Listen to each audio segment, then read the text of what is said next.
Welcome to the simpliHOM podcast, where we educate, inspire, and entertain real estate entrepreneurs seeking a casual and practical podcast. We're here to simplify your life and business. You can find growth anywhere. And as long as you have an open mind and take those opportunities to learn, then you're going to grow from it. The easiest thing too is just always being in your zone of genius. What you are passionate about and are good at. The mindset shift is drastic when you're thinking of I am this person as opposed to I want to become or one day I will be is huge. I feel like a lot of real estate companies have been putting a focus on themselves, basically. Recently, we've been putting it on the agents, and that's when our socials have been doing the best. It's become really personal, and we've gotten a lot more traction. What's up? Welcome back to the simpliHOM podcast. I am your host, Sean Miku, CEO and founder of simpliHOM, and I'm joined by co-host Kyle over here. He's a better question asker than I am. We got Grant over here on the ones and twos. What's up? Hey, yeah, there he is. We still suck at the Grant cam. We've talked about it for like 8 months. And today we're joined by Mr. Greg Pihs. Thank you for joining us. I'm excited to be here and chat with you guys today. Thank you. So who is Greg Pihs? Man, I'm still figuring it out. Are we all? Right. Obviously involved in real estate for about 3.5 years. And then outside of that, neuro-linguistic programming trainer, husband, father, and I don't know what else is in there. A lot of hats that are somewhere. Yeah, that's right. All right. It's a big question. Yeah, and you've been with us for what, almost a year, right? It's got to be, like right? 9 months, 10, 11. That sounds about right. Yeah. Went by fast. Good It stuff. has. One of these days we're going to guess it right on the dot. Yeah, that'll never happen for me. But You've been here 287 days, right? yeah, I looked at your file. Like, oh yeah, that is right. Yeah. I've been writing them on my wall, just little tallies every day. So, all right. So neuro-linguistic programming, I kind of did it to myself a long time ago. I'm nowhere near up to speed like you are. I'm not a trainer, right? Like you're a trainer for it. Yeah. I just said the same thing over and over to myself until I believed it enough to take different action. It's kind of like how I did it. Probably the wrong way, but it was somewhat effective. How did you get into that? Like, what spurred this direction? So I actually overheard. So in 2011, I really hit the lowest point in time in my life. And from there, I had never really read books before that. And I started reading, I read a book on forgiveness in 2011, and I really decided that I would implement something from this book. And so I went out and like secret ops was like trying things out and like really just like evaluating data, which is really like the whole principle of NLP, like trying things out and what is the feedback. So I was really looking at the feedback and I was like, things started to get a little bit better. I mean, just like this much, but just things started getting a little bit better. And so I'm like, oh, maybe there's something to these books. And so I read another book and another book. And then in 2015, I set a goal for 12 books that year, and I did 25. I was really excited. Okay. And I've probably already read 25 this year, just avid reading. And so I learned a lot from these books. I would really do my best to take one thing away and then go out and live it and extract the feedback, like what happens from it. So NLP, about a year and a half, 2 years ago, I'm not wherever the time was, I overheard two people having a conversation about NLP. I had no clue what NLP is. For most of you listen, probably like, what's NLP? You're going to hop on Google and see some weird stuff. And it's all true. So I overheard someone talking about NLP, and I didn't know no clue what NLP was. But I really felt like everything that I heard, I'm like, that quantifies the journey that I've been on so far. Oh. And like everything that puts like all those books into like one conversation. So I hopped online and did the Google and found the weird things. And I felt called to it. I want more. Literally, that's what happened. Awesome. And so, I mean, dove in from there and that's really cool. just ran down the rabbit hole. Yeah.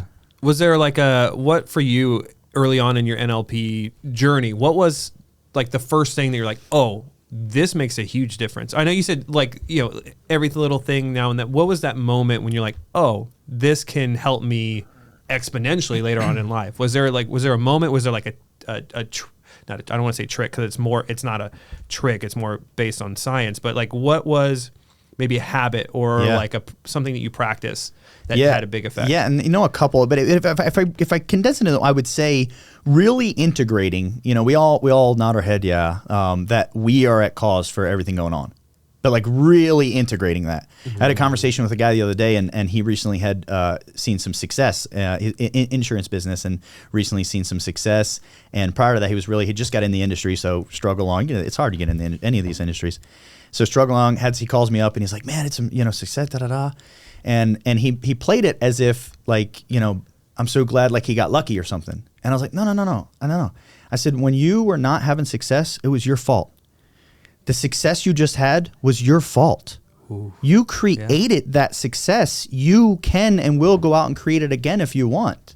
So really, like one of the biggest things for me was really integrating that at all times. Even the things that happen that are things happen out of your control? 100%. But even the things that happen outside of your control are somehow accumulation of all the decisions you made prior. Yeah. If I stop at a stop sign on my way to work and someone rear ends me and they're totally at fault and I stopped at the stop sign, I did everything right, well, I had to leave at a house at a certain time in order to meet him right there at that intersection. That's not to say that it's, when we call the insurance company, I'm not saying it was my fault. This is why I don't stop. I do the old roll. Like to protect. See? I ain't getting rear-ended. You're like, I'm collecting my decisions. That was my fault. Yeah. We're out here playing checkers. Sean's playing chess out here. You're right. Oh, you stop at those things? I didn't know that's what that meant. I thought that was for the guy behind me. Exactly. Rules don't apply. All right. So the lowest of low was 2011. Were you in the Marines at that point, or I just got out? You just got out. Yeah, I served 8 years in the Marine Corps, and I got 2000. Let's share a little bit. I ran away from home. I had child abuse in the past. Ran away from home when I was 10. Joined the Marine Corps from a group home when I was 18, and I was at that time. I joined. I was infantry, and I was ecstatic at where my neurology existed at that time. I was ecstatic to be in the Marine Corps and to be infantry. And I remember it was 2003. I got in very early in 2003. And when I went to boot camp and then School of Infantry, and while the instructors were teaching us their little tips and tricks, they would say, "Oh, you guys better pay attention. You're going to Iraq." And I remember I would tell my buddies, I would be like, "Man, we're not even gonna," I wish they would shut up about that. Like, we're not even gonna get that lucky. Like I remember, like literally. Oh wow. I thought it would be like the coolest thing ever to go. I really did. And so before we even got out of SOI, we got orders for 29 Palms, and we were going to Iraq. So within like 10 days of hitting the fleet, went to Iraq, and when I got back, I wasn't back that long, and I had an opportunity to go to a second time. And I actually stood in America in 2005, February of 2005, and I was 20. I'd been to war twice, and I couldn't legally drink a beer. Wow. And I heard about, I was really, so I ran away from home at 10, joined from a group. So when I would come back You ran away at 10? 10 years old. Wow. And I ended up like in detention centers and things like that. And 17, I ended up in a group home. And so when I got back from my first deployment, they drove us onto, and we're like early into the war. So there's like people there's like miles out from the base, like people lining, like cheering us on. And like, I really felt like I remember thinking like I felt like what a hero would feel like. Yeah. Okay. And we drove, and this field was called Victory Field, and everyone's family's there. And so we got off, and like I'm meeting all these people's family, like we're family now. And slowly but surely the field cleared, and last man standing. And I was like, oh shit. And so from there on, I would just keep trying to go back to Iraq. I really had an intention at the time to die in Iraq, but I really I thought this was a really good use of my life. I thought it was very honorable to do. And so I was like, we'll just go to Iraq, come back, spend our money on strip clubs, and go back to Iraq until we die. The GI That's a winning formula. Yeah. So I went a third time. I volunteered to go back with the unit. During that time, Bush was in office, and they had dwell time. So for every day you spent in war, you had a day in peace, and the government said they wouldn't violate that. But you could volunteer to violate your own dwell time. So I would get back, and like a couple months after getting back, I would hear about another unit deploying. They were short. So I'll go over there. And so I went on my third deployment and came back in 2006 or 7. And as soon as I got back, it was like a month or two later. I just got back like a week, or I've been back a week or two, and I heard like it was like maybe a month out, like another unit was leaving and needed people, and I was like, done. Sign I'm like, me up. we didn't even gotta wait a couple months this time. And I shouldn't have been that excited about it. They sent me to be mentally evaluated, and I was determined to have PTSD, and then I was determined to be non-deployable. Well, I re-enlisted in I think it was technically Kuwait, but it might have been Iraq. But on my third deployment, I re-enlisted because I was like, hey, we haven't died yet, so got to keep going. Again. Got to keep going. So when I got back, I had just re-enlisted, and then they said you're non-deployable, and that like wrecked my world. And I ended up going to the Marine Corps Mounted Color Guard. I rode for the Marine Corps Mounted Color Guard, the Rose Parade each year. It was really, at the time, I was so disgruntled about doing it, and then in hindsight, when I look back, like such an honor to do. Yeah. So I say that to say, after that, I knew I was ready to get out since I couldn't redeploy. And from 2007 till 2011, I made all the bad decisions, drugs, alcohol, you name it. And so when I got out of the military, I didn't, it seems weird to hear, even to say, I didn't know how to take care of myself as an adult. Yeah. I've been you had never had to. I've been institutionalized from the time I was like 11 years old. Right. Yeah. Like there was a time to eat, a place to eat. The food was prepared. Like even the chow hall, the check came in on the 1st and 15th in the military, and when you get out, they don't keep paying you.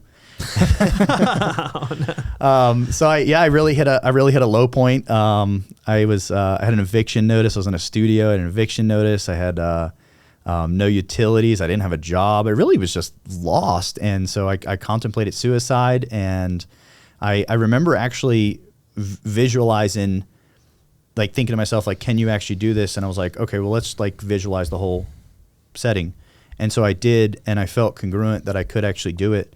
And I remember, oddly enough, thinking to myself, I felt very congruent that I would kill myself. And I remember thinking to myself, there's nothing can top this. So is there anything I want to do before I do this? Because I can do anything now. And like that was honestly like one of the most liberating thoughts. Like I realized that like I can go do anything. Like we're about to die anyway, so we can go do anything. Wow. And I decided to write a book. It was boring. But I'm still here, so that's incredible. And you're undersharing a little bit, but I mean, when I first heard about your background, I was like shook. I was, holy crap, the stuff you've gone through, the stuff you've conquered. First, thank you for your service, all of the service, even the service that you at the time didn't really like. I was never brave enough to do that. I jokingly told him earlier that I almost joined the chair force in 2011. It was actually 2011. That was my first little segment into like life with food stamps and hell. Yeah. So it was similar, different reasons. But so coming out of the Marines, you're accustomed to the institutionalized life. Everything's kind of done for you, but I would imagine the discipline was something that was instilled in you heavily. But what was like a really valuable lesson that came from your time in the Marines that you've carried into where you are today? Yeah, that's a good question. Of course, the discipline. And honestly, I gotta share that because of my childhood and how extreme it was. I really had a lot more like going through the military. Like I was very, very, very desensitized to a lot. I mean, majorly what was going on in the military. I like even things that people were complaining about. I'm like, whatever, let's go. So really, like a lot of it came from my childhood, like my ability the discipline ability. But another big factor that, and again, I'd never want someone to have to go through what I went through, but through the abuse, I really, really, really became like exceptionally good at detaching. Like to the point where like I remember as a child, like I can remember having conversations with myself and like coaching myself through when I was getting beat. And like I wouldn't even feel it because I was paying attention to me. Well, nowadays I can coach myself. I can detach from the situation. I'm not emotionally detached to whatever's going on at the table. It's interesting. Yeah. Yeah, well, because a few minutes ago you used the word "we" when you were describing yourself, and that makes sense. That connection point. Yeah. There's two of us. Well, there's two of all of us. And at 3 o'clock this morning, when I couldn't get the inside of me to shut up, I was like, I'm going to You're like, knock "Bro." your ass out, bro. Like, I'm trying to sleep here. This is stupid. All right. And then not to harp on the Marines thing, but what did you learn about people at your time during the Marines? Well, again, I learned a lot after, like in hindsight when I looked back, but I was so Just in the moment. I was so headstrong in the moment while I was in. I was so like even when I review back, but I, you know, one of the things that was exceptional, and anyone that's shared in the military, and it absolutely doesn't have to be just the military, but that, you know, I believe that the more we travel, the less ignorant we become. Yeah, 100%. We you know, realizing all these other cultures, and I'm gonna suggest no one's culture is right, no one's culture is wrong. Yeah, But we have people tend to have these beliefs that, like, oh, they do it that way, or that's weird, or that there's in the military you get to experience so many different cultures of life, and that was a great opportunity to realize that there just is different culture. Like there's not a right way and a wrong way. There's just a bunch of ways. Yeah. Mr. World Traveler. I was going to say, yeah. So in any time that, and one of the reasons why with my children, I want them to travel internationally, the biggest thing that you can learn, well, the biggest thing I learned traveling the world was these people, no matter where you go, they are happy people everywhere, regardless of their environment, regardless of their situation. In the middle of war, you will find people who are happy with what they have and who they are.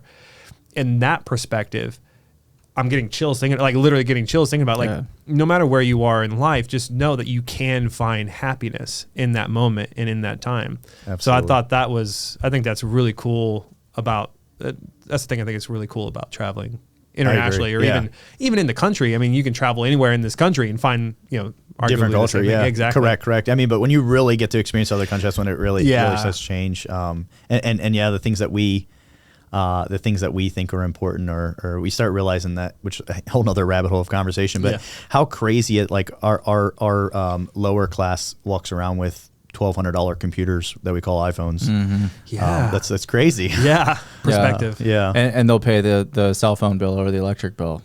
Yeah. And it's real. It's just, I don't know. That's mind-boggling.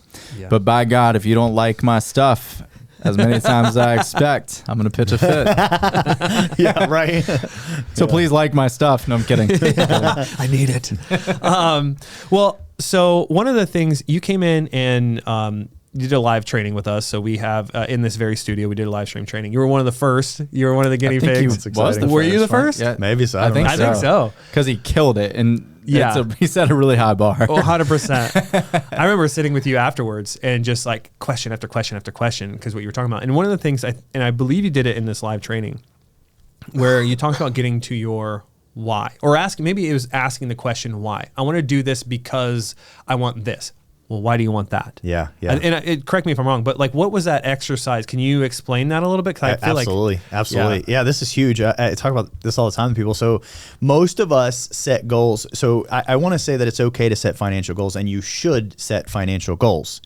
But when if we ask someone, what's your goal, especially in the business world, if we say, what's your goal, we hear a dollar figure. Right. Okay. What would you do? Like, why do you want that money? Okay, and that you have to get one level above what is that thing. Mm-hmm. So if I wanted to, if I have a goal to produce 7 figures gross next year, okay, why? And like, what would I do with that money? And even if the thing is security, okay, so then my why is creating security for my family. If it's retirement, then my why, so now I'm not working to make 7 figures no more. Now I'm working so that I can have the appropriate retirement I want. Oh, by the way, what's the appropriate retirement? That's where the visualizations come in.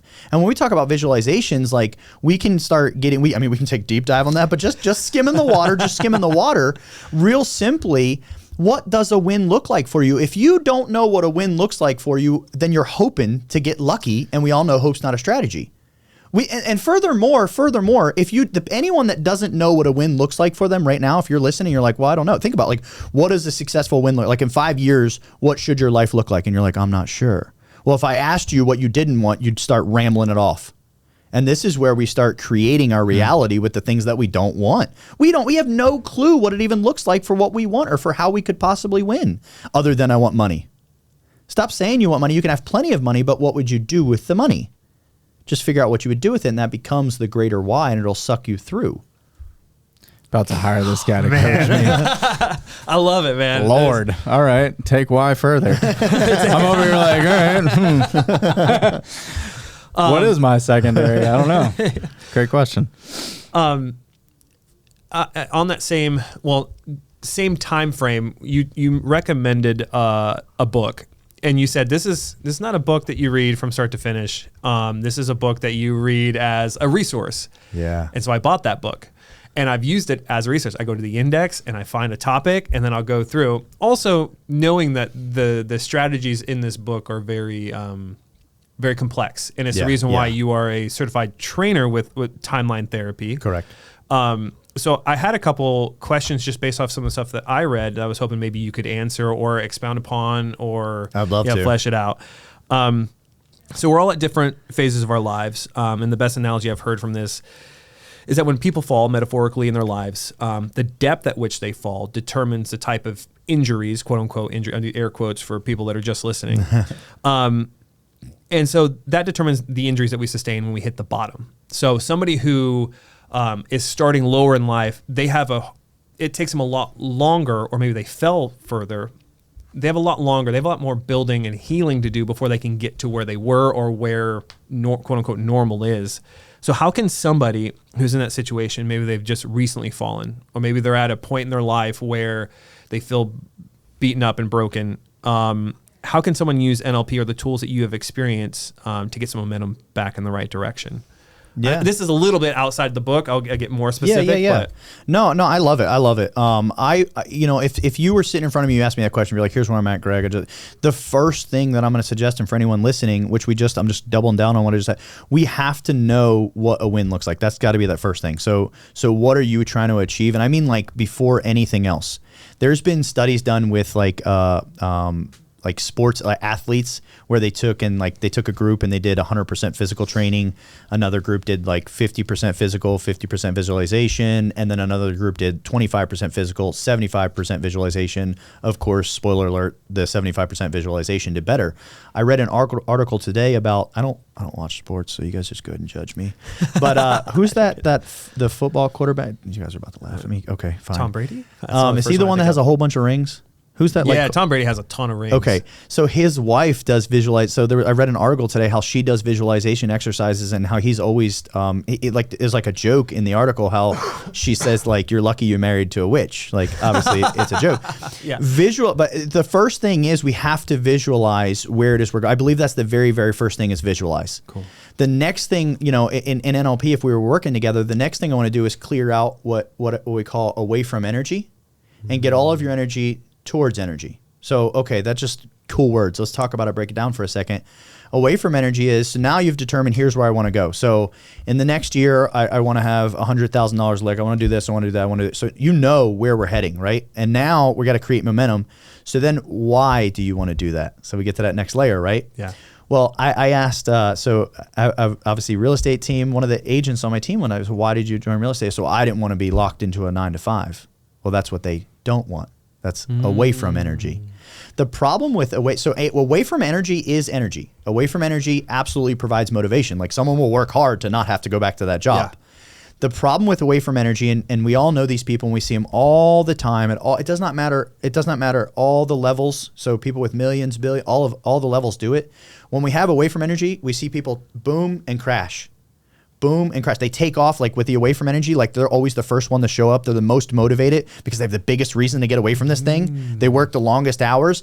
But the problem is, like, if someone said, why are you doing this? And you said, I don't want to be broke. Well, at which point in time they had X amount of liquid capital, they would kick their feet up and they would crash, waiting for their motivation to catch up to them, because they're not broke right now. Yeah. They won the goal. They got away. Towards energy is, you don't want to be broke, so what will you do with the money? What will you do with $100,000? Now we start being pulled towards something. Okay, well, here's the deal. We always have, at any time, we have our present state and our desired state. Present state's where we stand, desired state's that which we want. If we're just trying to get away from our present state, then every inch that we get away, we start losing the momentum. The flip side, because we're gaining ground. It's not as important no more. Yeah. The flip side of that, every step we take going towards, we gain momentum because holy shit, we're a little bit closer. Yeah. So to long-winded answer the question, what is the desired state that we want, and then how do I help that person flip? And flipping energy is really just asking why a couple times. So if someone said, hey, why are you getting real estate? I don't want to be locked down to a 9 to 5. Why don't you want to be locked down to a 9 to 5? Well, because I want freedom. Oh, what would you do with freedom? Well, I would travel more. Oh, let's put that over here. Now we can go towards freedom and traveling. That's awesome. Crazy. Grant, you have your work cut out for you on the clips this week. Yeah. He's got a full notebook full of notes. Goodness gracious. What's your website so I can go sign up for coaching? That's funny. Well, this is kind of segues into there's this exercise throughout the book where you were constantly having to quote unquote like float above the timeline to gain perspective. Why is this important, and how can agents specifically practice this in their life and business? Love it. So there's a process of timeline therapy that I'm not going to actually go in total depth with. And so timeline therapy is the modality of therapy to create long-lasting change and very, very fast. Okay, but let me give all the listeners something right now that they can go out and use, and it's called perceptual positioning. Okay, so you determine, let's say you have a wave from energy, or let's say you have a dilemma, right? So you have to however you do this, right? You can get airy-fairy or you can be very pragmatic, okay? It doesn't matter how you do it, okay? So when I say visualize yourself floating out of your body, if you're like, well, I can't visualize myself floating out of my body. Okay, but we have had conversations with ourselves before. Who's the other person? Okay, so send yourself out in the future, and you have to totally see what the success would look like. And what would that person say to you now? Your unconscious mind will have feedback for you. Now, we can and we do often just reject it. But if we open ourselves and allow ourselves to be receptive to what we're receiving, we're unconsciously aware of more than we were ever thought we were consciously aware of. Examples that I give, and I think I did when that training, examples I would give, like if I were to ask either, if I say, hey, say your cell phone out loud, you just ramble your cell phone off. But 10 seconds ago, you were not consciously thinking about your cell phone. You are unconsciously aware of your cell phone. So when we are focusing on a problem, we're only dealing in the conscious awareness. That's what it is. Okay. The unconscious awareness has literally, it's like almost infinite more information than we have. So when we send ourselves out in the future, we have no choice but to be receiving unconscious information of what would allow us to get through this problem. Oh man.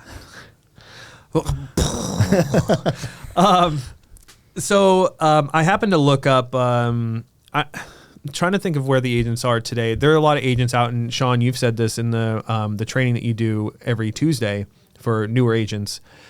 There may be some anxiety or stress revolving around an agent who hasn't been in this market before. In the book, there's an exercise in dealing with anxiety, and the statement that got me to pause and think, I was like, wait a minute. It was this: anxiety, fear, and guilt have no meaning outside of time. So, do you have anything to say on top of that, or is that just another way of stating what you? Yeah, no. Let's dive in a little bit. So reframing is what we'll talk about. So anyone, you guys can obviously Google reframe. You probably heard of reframing. So the only fact is, so as humans, most of us, and especially when we're on autopilot, which we are most of the time, we are making future decisions based upon past actions. Okay, then if we think about that, we're in a cyclical. Like, man, this always happens to me. You're damn right it always happens, because you're making decisions based upon what always happened to you. Okay, so reframing is realizing when we think about, anytime we have anxiety, we are thinking about a future that we don't desire. So we're thinking about a future. So that's why time, when we remove time, I'm going to give you guys a real example for myself. So when I went through trainer's training for NLP, it was like 21 days, like 12. It's very intense. It's a boot camp. It's like 12 hours a day, You got homework, you're preparing speeches, so on and so forth. And then there's a test that's like, I don't know, it's like 150 questions. Like, it might be more. It's not less. And some of the questions might say, what are the 16 steps to chaining anchors, or something of that nature? Like 16? Like, that's one question? And it's fully closed book test, fully closed book. Like, when you go in, you turn in your phone, like pat down, like you need an escort to go to the bathroom, fully closed book. And you got 21 days, but they're like hammering you for 21 days. By the way, are you studying? Like I was hoping to like sleep, but what's that for? Not for the next 3 weeks. Yeah. So it's like 3 days before the test, and I come down and I'm like wearing anxiety. And one of the one of the instructors said to me, he's like, "Hey, what's going on?" And I said, "Dude, I'm worried about the test." I'm worried about the test. And he said, "What are you worried about?" I said, "Well, I'm worried I'm not going to pass." And he said, "Oh, have you been studying?" I said, "Yeah, I've been studying." He said, "Oh, I'd focus on passing then." I laughed just like that because I realized, because I was in the training. I'm like, holy shit. Okay, if I didn't study, a boundary needs to be put in place. So a lot of us are not getting up and doing our shit every day. Can we say edit out maybe? Yeah. Okay. We're getting up and we're not doing our things every day. And then we're anxious about it. And no, it's not about it's not just about visualization. It's about, hey, we need a boundary here. Tomorrow morning, I'm going to get up and execute A, B, and C. So in some situations, there's a boundary. If you've actually been slacking when you track your past data, then you need a boundary in place. But if you've done all the things, okay, that gap between the day that I was worried about the test and the test coming, during those 72 hours, there's nothing that I need to do for the clock to tick. The time's going to expire. The day's going to show up. And I'm either going to pass or fail, guaranteed. I'm either going to pass or fail. People are worried about, well, what if I believe that I was going to pass and the day shows up and I fail? Well, then I controlled that 72 hours. Like even if I fail, I controlled these 3 days. Yeah. That's what I get control of. Like when we first started, when we asked and we talked about really integrating being in control. If I didn't pass, I didn't study enough. That's the only truth. They're not making the test for people not to pass. So when you have anxiety, with that being said, for agents listening, worried, new agents, you're freaked out, you don't know what's going on. You need to do something like evaluate, what am I freaked out about? And you're like, I don't know enough. Okay, how many hours are you studying each day? I didn't say you needed to study. You said you didn't know enough. Yeah. If you're like, I'm already studying, okay, then visualize yourself going to slay a deal. Yep. Like there's 7.85 billion people in this world. I don't care what your weird is. There are people to show up for it. True. Big facts. Well, I had a couple more questions about timeline therapy, but I feel like we've hit it pretty good. Maybe I'll pose two questions and you can pick one that you want to answer. So meta programs, what are they and how do they help us move through life? Or how has NLP and or timeline therapy helped you overcome trauma in your life? Man, that's awesome. I'll tell you what, I'll try to dabble on both. Yeah, real quick. go for it. Yeah, whatever you want to do. So we have 21 meta programs, and since we'll just dabble, just kind of make people aware that this exists, just so you have an entry level like awareness. So what is a meta program? To make it really, to put it in a focal point for everyone, if you're an introvert or you're an extrovert, that's a meta program that you run in your head. And every meta program you have can be swapped. So if you're an introvert now, you can be an extrovert. If you're an extrovert, you can be an introvert. Your meta programs are... they are gestalts mostly from when you were 0 to 7. When we're from the age of 0 to 7, we're in what's called the imprint phase. And so air quotes, imprint phase. So my son just turned 7. And so, and after that's the modeling phase. And so we're watching him model behaviors right now, but we're still got a little bit of imprint phase left. So for example, like if he doesn't want to bathe, we can go fight the dragons in the cave. Oh. Okay. But my daughter turns 12 tomorrow. If she doesn't want to go bathe tonight and I say, let's go fight the dragons in the cave, Dad, there's no dragons. But my son accepts everything as a truth from 0 to 7. Okay, so the meaning of, so if I was to get 5 people and put them in 5 different rooms, and I was to, if I knew what their triggers were, to totally put them at a 10 in anger. And so we did that. We triggered all 5 of them. We got them at like a 10. The first person, when I walk in, they might swing. Like no words. The next person, they might be ready to fight, but first we got to posture with each other verbally. The next person, I might walk in the room, they might have their face in the corner, they don't even want to look at me, they're like shaking. The next person might be sitting at a table with a pen and paper on 2 different seats and they're like, sit down, we got to talk about this. That's what anger is to each of them. Whatever we experience, the actual truth is, everything that we experience and we believe to be a truth is only believed to be a truth based upon our experiences. So with that being said, 21 meta programs, they can actually flip-flop back and forth. And then really I'll share around timeline therapy, NLP. So trauma, timeline therapy is a process of it. Of course, it gets a lot deeper, but really a process of our when something takes place and we learn from it, then our unconscious mind files that memory. When something takes place and we don't garner a positive learning from it, and it has fear and trauma related in it, the unconscious mind, then it will bury the memory for us to help us, but it'll also represent that memory every time it sees an opportunity for it to be resolved. This is kind of how flashbacks happen. The unconscious mind's like, oh, here's an opportunity. And they're like, oh, when someone's having a flashback. Yeah. Okay. The unconscious mind needs a positive learning from that memory. In the presence of a positive learning, the unconscious mind then can finalize that memory. So here would be an example. If a child touched a stove and burnt their hand, and let's say a week later, let's say we were in the kitchen and the child came in the kitchen and they freaked out and they're like, oh no. And you're like, what's wrong? And they're like, the stove's bad. Well, me and you know that the stove is not bad, right? But he has created a complex equivalence in which the stove is bad because he doesn't have a positive learning, which the positive learning is you can't touch this part of the stove. The rest of the stove you can totally touch. Well, if I tried to consciously tell him that, if he wasn't able to integrate it at an unconscious level, it wouldn't matter. So timeline therapy is really a process of using hypnotic language patterns and things of that nature to help people's unconscious mind understand what the positive learning was from each event. So everything that happened to me in my childhood, everything, my ability to detach is a gift. Everyone's trauma has unique gifts inside of it. And when you repurpose that trauma, you have a gift that you go share with the world that everyone else is like, how does he do that? Or you're like, you got 10 years to spare for some trauma? Trauma, the key to life. The key to life. But so yeah, timeline therapy really, I extracted several positive learnings, which, another day we can get deeper in those. But so when I came back from training with NLP, how I live behind closed doors, so my wife, she got certified in NLP in April. No way. That's awesome. She had no clue what it was before she literally, like, just after watching the dynamics change in the house, literally one day my wife was like, I'm done. She was like, when can I get certified? She just came up to me. She was like, I'm done. What happens when you use timeline therapy and you process these traumas? So these traumas have triggers. We all know that. So we get triggered. So there's a stimulus. We get triggered. There's a response. Mm-hmm. When that trauma is processed with a positive learning, the trigger still exists. The stimulus still exists. The trigger's no longer there. So the response is different. Mm.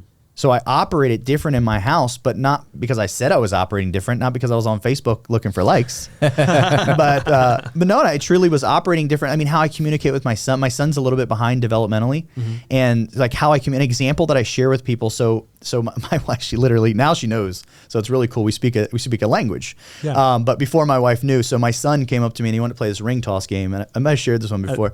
Okay. I think so, yeah. So there's red rings and blue rings, and he's like, Dad, I want to play the ring toss game, and he's handing me the rings. So I take them, and I said, what color do you want to be, red or blue? And he said, green. And so then I said, now my son could have a fall apart of anything. Like if he didn't turn the light switch off and he wanted to, he could fall. Yeah. So I said, what color do you want to be, blue or red? And he said, green. Now, before I go any further, actually, let's just dive in. So what I told him, I said, you love green, don't you? And he said, yeah. I said, green's your favorite color, isn't it? He said, yeah. I said, high five. He gave me high five. I said, which one? I said, do you want to be this one or this one so we can play? And he said, I'll be this one. I said, perfect. You're red, I'm blue. We played the game. His mom was like, how did you do that? My wife. She was like, how did you do that? Well, let's break it down a little bit. First of all, I didn't enter an argument. Right. I didn't tell him that he can't. But here's what's more as communicators. When whether you're talking to your spouse, your kid, your client, here's what's more. He actually answered the question he actually wasn't wrong in the way he answered. I said, what color do you want to be, blue or red? If I were to ask most people that, they would create a complex equivalence that blue and red were the only options. But I didn't say they were the only options in actuality. I just provided two options. So with him saying I would like green, there's nothing actually wrong with what he just said. We could enter in an argument about how he can't have green, or I can just validate his desire. I want green. You're allowed to maintain that desire. In order for us to play, do you want this one or this one? But you can keep your desire for green. So from that conversation, I started doing that with my kids. That's what I was wondering, where I didn't know it came from the ring toss analogy, but it was like usually when they're having a freak out, and I don't know if I'm using it correctly. If it's working, but you are. If they're in meltdown mode and they're like, I wanted to do this. I'm like, oh, you love doing that, don't you? You have so much fun when you do that. And we like talk about how much fun, and then like the mood starts to change a little bit. I'm like, okay, well, like, do you want to go do this or this? And it like it's an attempt to try to get them to forget about the thing that they can't do, acknowledge the fact that they want to, I don't know. Yeah, I mean, that's it. No, that's it. You're doing it. Well, and hit another one, a real short one. Like one time I went up to myself. This was another one. My wife was like, how did you do that? Like, how did it just happen? I was like, magic.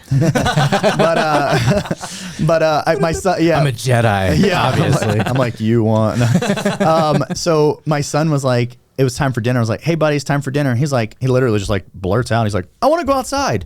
And I was like, that's awesome. Let's go eat dinner. He was like, okay. Yeah. Yeah. That's awesome. Let's go eat dinner. Acknowledge. Yeah. Is that same trick before she got trained? Did it work with like date nights? I acknowledge you want to go on a date night. I know you would like to go would here, you rather? but yeah, that's funny. Well, I never. Well, yeah, and for whatever it's worth, and now she's certified. NLP is a do with, not a do to process. Are there people out there that could attempt to use it unscrupulously? Sure, that's nothing to do with me. But in my relationship, and my wife knows with evidence now, but I never attempted to steer the relationship. I believe you have a burden of responsibility to knowledge. Yeah, that's amazing, man. Okay, so we're gonna take a step away from Thailand therapy. If you're listening right now, or if you're watching, I know your brain is smoking right now. Right, mine is. So I am gonna go. I'm gonna throw you a couple light throws here. So I saw on your Facebook, and I thought you could maybe unpack this post. It's a very simple post, but knowing you, there's probably some like deep reason, or not. I don't know. I saw that you posted this on your Facebook, and it said, "Some days suck, some days are amazing. Don't overanalyze it. Just keep moving forward." Yeah. Is there something that kind of prompted that? I don't know if you remember that post at all. I do. Yeah. Is there something that prompted that? Like, what made you? And it sounds so simple, but I was like, yes, like just having the perspective of like knowing that it's all going to be okay. But I thought I'd ask you. As I learned, like these things that I share, I learned like the algorithm of who I am now. And so I realized through experience and through feedback, and like, hey, that I didn't like how that worked, and I like how this works, so I'll go this way and share this with people.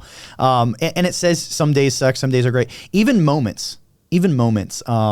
One time, this was a long while back. This is maybe like 2012. I was in the car business. Did anyone do time in the car business? No, just me. All right, Do time. I did time. I did some time. I didn't have pleats in my The pants. only thing I've not sold in my life, actually. Really? I've sold airplanes. I've sold advertising, houses, no cars. Well, good. Good. So, anyway, I had so 2012. I began that mindset slowly, and it's literally evolved.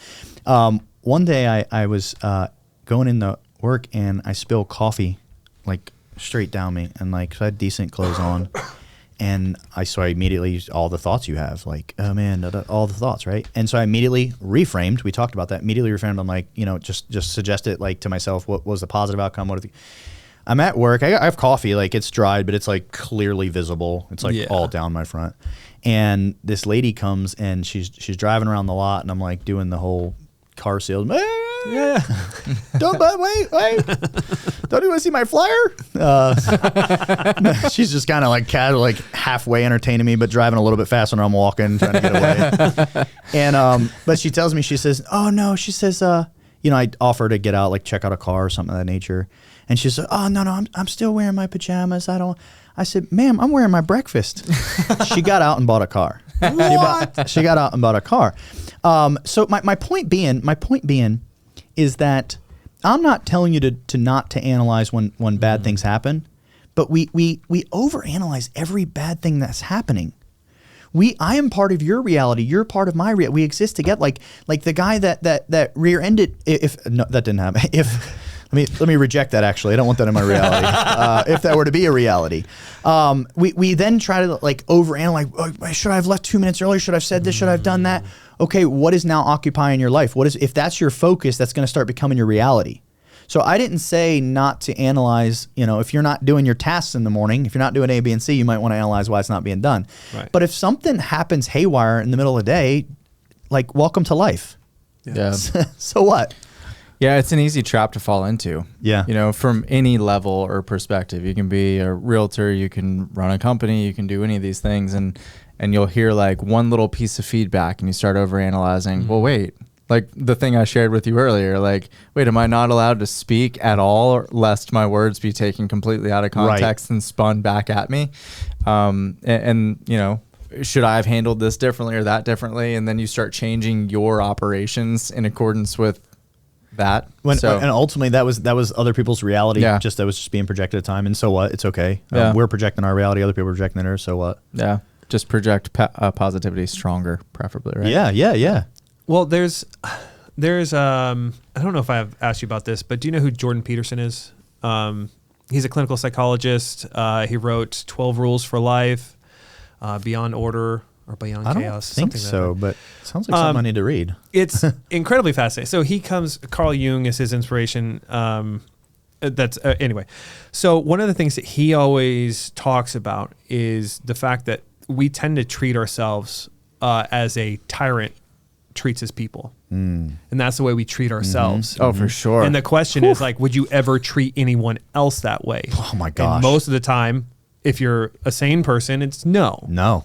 So I think being a little bit more, giving yourself a little bit more grace in the chaotic things that happen in life, I think that's a huge switch when you start realizing, like, okay, if this was somebody I cared about, which you should be somebody that you care about, would you be treating him this way? Right. And that's a question that I've had to ask myself. I'm one of those people who I have high expectations, incredibly, like almost impossible expectations for myself, like near perfection, and it's not attainable. So I had to learn how to give myself a little bit more grace and also not expect, like I wouldn't expect that from me, or I think that was probably my problem, is I was expecting the same level of perfection from somebody else, the unattainable perfection from other people as I was expecting from myself. So I had to reframe and say like, okay, I need to be kinder to myself, and then also subsequently those around me. I've heard it said the same principle. I've heard it said, if you actually evaluated your self-talk, because we just let that thing autoplay on all the time. It's just like even at 3 a.m. But if you evaluated your self-talk, so like you offered the perspective of, would you talk to someone else that way? Right. And I've heard the same scenario. I've heard the perspective of, would you let someone else talk to you the way you're talking to yourself? Yeah. Because if not, like, talk to yourself like you would talk to a client. Talk to yourself like you talk to your child. Hopefully you're talking to your child in a polite way. But give yourself grace. And when you made mistakes, like instead of like, I always make that mistake, up until now. Oh, yeah. Up until now. Are you saying that in the future you're committing to continue making the mistake? You can literally right now decide I won't make that mistake no more. But what if it happens again? That's why it's called a mistake. But then you decide you'll never do it again. Yeah. But what if it happens again after that? Decide again. Yeah. Eventually it'll stop happening. That's awesome. Yeah, you got to take control for sure. I'm the worst. I give zero grace to myself at all. Like, if I'm not operating here 24/7, 365, I'm pissed off at myself. Really. But hopefully I don't take it out on y'all, do I? Okay, moving on. You can delete that segment. Oh, man. So again, creeping on your profile here on He's a social creeper. media. Creeping. So I happen to see, and I think this is something that could be extremely valuable to our agents. And I'm not, Greg did not ask me to talk about this beforehand. Here comes the plug. Plug. Right. So I saw you had, I don't know if you still do it, but there was a course on converting intros into appointments. Yeah. So I wanted to know, how is it that your unique set of skills uniquely solves that problem for your clients? So I'm not asking you to divulge the Dude, the I'll class, share some of it. I'll share some of the meat. First of all, your why statement. So your why statement should, you have to get a little bit more abstract. We try to impress people with industry lingo They have no clue of the industry lingo. You're confusing them, and that's not helping. They're not thinking that you're smarter. Can you give an example of that? So I was working with a coach, and her why statement was, I help, what was her, because you have to figure out who your target demographic is. Yeah. So if you're in real estate, you can help anyone. I'm sure you will help anyone. But does it feed you? Do you get happy with first-time buyers, or maybe home investors, or maybe people purchasing a second home? They're not totally investors, but a second home. Or people looking for people just buying land, or people doing 1031 exchanges. You have to figure out what that thing is, because we get afraid. We're like, man, I really like working with 1031 exchanges. Don't contact me for that. I don't. And we're like, man, I really like working with 1031 exchanges, but that won't work because there's not enough people. Okay, there's your reality. Yeah. Like, remember, 7.85 billion. Like, if you light your beacon, like, your people will show up. So first of all, determine that demographic, and then what is it that you do for them? But you have to tell them, like, what is in it for them. What did they gain? Yeah. What are they going to win from this? And in that manner, you have to know how you're providing value. So this is where, like, in the class, we do exercises. You start learning these things. Okay, when you say this sentence, it's a bit abstract. So it might say, I'm trying to think of the one coach that I worked with, like. It was I help, and it wasn't entrepreneurs, but I'm gonna use that word because that's too broad. If you say entrepreneurs, I'm gonna suggest that's too broad. Yeah. But maybe it's like I help entrepreneurs establish congruency with their unconscious mind. Okay, that is gonna lead almost anyone to say, "What is that?" Or "How do you do that?" Or, so you're triggering the "What is that?" or "How is that?" or "How do you do that?" or "Where is that?" You're triggering that on purpose. Okay, because if you say this sentence, suppose you're at a networking event, you say this sentence, and people are like, "Oh, okay, cool, not my people." Mm-hmm. Move on. The person that says, "Oh, what is that?" Okay, then you'll literally say, so this is where it gets a little bit, I'll just share real quick. In whether we agree or not, our minds are very symbolic. So they really work off of, everyone has their own model of the world. You have your model. The odds of me hitting your model of the world head on is like 1 in like maybe 6 billion or something, like head on. Yeah. But if I tell you a story, you'll extract the exact part for yourself. So when someone says, so if I say I help entrepreneurs establish congruency with their unconscious mind, and someone says, "Oh, what is that?" Then you always respond with, you'll say, "It's kind of like," those words, and then you'll deliver your metaphor. Your metaphor will be predetermined every time you'll say this. So you will know every word that's coming out of your mouth for the first 5 minutes of the introduction. Wow. At the end of the metaphor, they're going to say one of two things. They're going to say something like, let's say you deliver a metaphor about being a first-time home buyer, helping first-time home buyers. At the end of the metaphor, they're either going to say, "Oh, that's pretty cool. Not my people." And respect that. And like, just move on, right? Okay, so what? You wasted 30 seconds. Now you're not trying to do your 7 to 10 touches with people that don't want you, and you're not walking around. Or they're going to say something like, you're going to get done your metaphor, and they're going to say, "Oh my gosh, my brother's going to be moving here." Okay. At that point in time, now I'm going to suggest, it's up to you guys. Like, I'm literally like, we'll get done at 2:30 and I'll literally be on a Zoom at 2:30 to 3:30. I'll just go into another room. Okay. My point being, I tell people, always know when you show up to anything, always know what you have next. Yeah. So at which point in time you deliver the metaphor and they say, "Oh, my brother's going to be buying a house soon." You'll say, "Perfect." And it's real important. You'll say, "Let's do coffee," not "let's see if we can," not "let's try to schedule," "let's see what our schedules look like." You're going to tell them, it's a command. "Let's do coffee. I'm going to share all the information you guys need." Yeah. And then set the appointment. How many people are not getting appointments? How many appointments can I get with one networking event right there? Okay, now let's say the person says, "Yeah, but just real quick, what's the medium price? What's the interest rates right now?" You'll say, "Oh my gosh, you need that and so much more. I'm going to give you all the information." I use Calendly, so it allows me to send a link. I text it to them right on the spot. I say, "Here, interest rates." I'm like, "Oh my gosh, that's only tip of the iceberg. You need that and so much more. I'm going to give it all to you. It wouldn't be fair if I just told you that. Here, send it. Click a time." And you always, "Hey, I got to get to." Yeah. You always have the next thing you got to get to. You'll stack appointments all day. I learned that from Grant Cardone. This guy. Having the contract ready on the phone. Yeah. Ready to sign. Like, don't get off the phone until you have it signed. Good old GC. Yeah. Grant Cardone, yeah. Uncle G. Dude, thank you. I appreciate being on. I appreciate you guys. My head just exploded 3 times, and that's really difficult to have happen. I feel like we could do like 3 hours Yeah. at this table. Yeah. But What's that guy? The one that, like, the famous podcaster? Joe Rogan. Yeah, do a Joe Rogan episode. Doesn't he do, like, 4 or super 5 long one? hours. Yeah. Does he really? Every single one. Yeah, Holy it's it. wow. That's That's why they all smoke weed on there, huh? Yeah. I've got to pass a couple hours here. Got a time warp here. We're going to get the truth out of this one. Right. Cool. Awesome. Well, I mean, that's all we have for you, man. If you guys are listening on Spotify, on Apple Podcasts, we know who you are. We have the analytics. We know the data. You're watching and you're not subscribed. So if you're on, go ahead and subscribe. We're the best podcast on the internet. Facts. And yeah, we'll see you next week with another something. I don't know. I don't even know what we're doing next week. Me neither. We're going to find out. It's going to be awesome. We'll see you next week. Hey guys, it's Swy. Thank you for joining us this week, and we really hope you got some useful information and we made your day a little bit better. If you're interested in joining the movement of realtors getting their time and life back, check us out at joinsimplihome.com on the browser, at simpliHOM on socials, or in the description. See you next week.